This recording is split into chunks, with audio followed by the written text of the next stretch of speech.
Since I talked about working out last week, I felt it was necessary to cover some protein basics and how much you should be getting on today's episode of the podcast.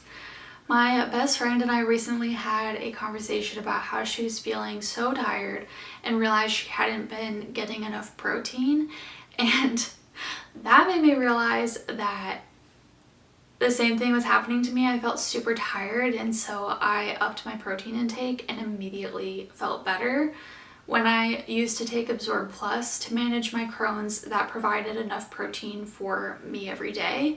But since going off a liquid diet and now working out multiple times a week, I hadn't scaled up my protein intake adequately, leading to fatigue. So if you're looking for a good resource on nutrition basics, I love following Dr. James Nicolantonio. If you're on YouTube, I'll put it on the screen. Otherwise, on the podcast, it'll be in the show notes. But I love following him on Instagram. His handle is Dr. James Denick, which I, again, will leave below. Dr. James suggests 1 gram of protein speaking French now, per pound of body weight per day, or 30 to 50 milligrams per meal, or not milligrams, grams. Can I speak? Can you tell that I've been recording multiple podcasts? I don't know. Let me read this again, just so that it sinks in and you get the right information. Dr. James suggests 1 gram of protein per pound of body weight per day, or 30 to 50 grams per meal. For reference, 1 8-ounce serving of chicken is about 70 grams of protein, 8 ounces of 93.7 lean ground turkey is about 40 grams, 2 eggs is about 10 grams, Greek yogurt is about 20 grams per serving. Please always check your ingredients. If your meat or yogurt has added ingredients, especially if it's any kind of sugar, it's not worth it. Grass-fed and finished beef, pasture-raised chickens, and plain Greek yogurt is the best. I have a sweet tooth. I can't eat like plain Greek yogurt alone. Don't get me wrong. I love adding in a little local honey or maple syrup to make my yogurt a little sweeter, as I definitely have a sweet tooth. Now, your first thought when I said protein might have been protein powder, because everyone believes that protein powder is going to solve all their problems. I definitely do. But I love talking about this because it's so important to know that not all protein powders are made the same, and they can do a lot more harm than good, potentially. They might have horrible ingredients that make you gain weight, feel sick and sluggish, and can damage your kidneys or worse.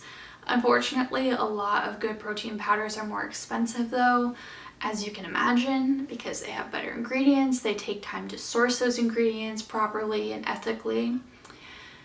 I have learned, however, that I can fuel myself with food first and then use a protein powder as a supplement. So if you're vegan, I'm not a vegan, so I'm just speaking to non-vegans out there, or vegetarians also.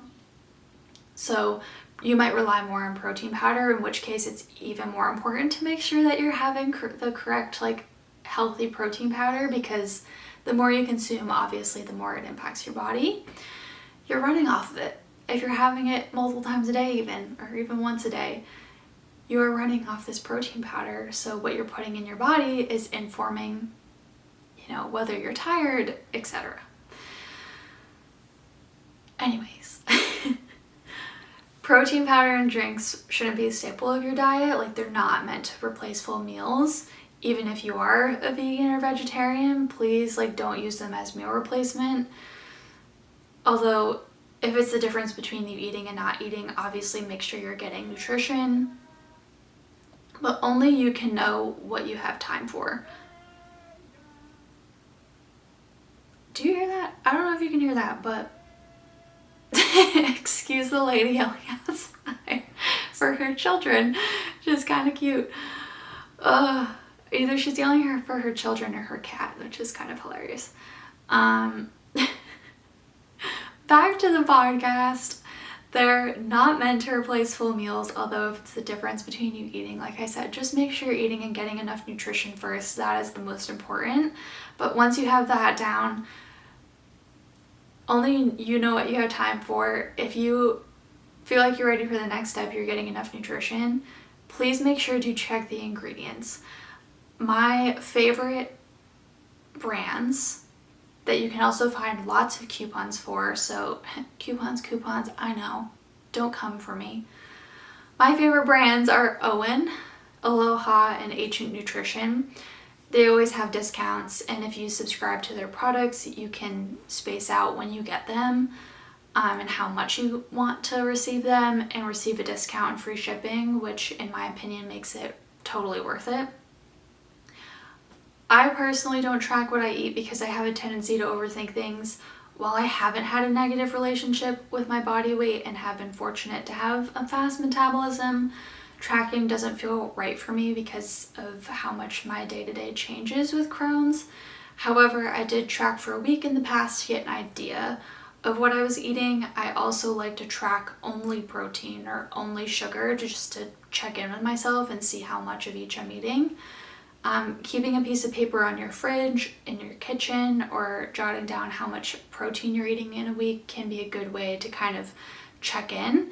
But I hope this was helpful. Do whatever feels aligned to you, but please always make sure to read your ingredients. Let me know in the comments or leave a review if you're on the podcast and you enjoyed this episode. And thank you so much as always for being here.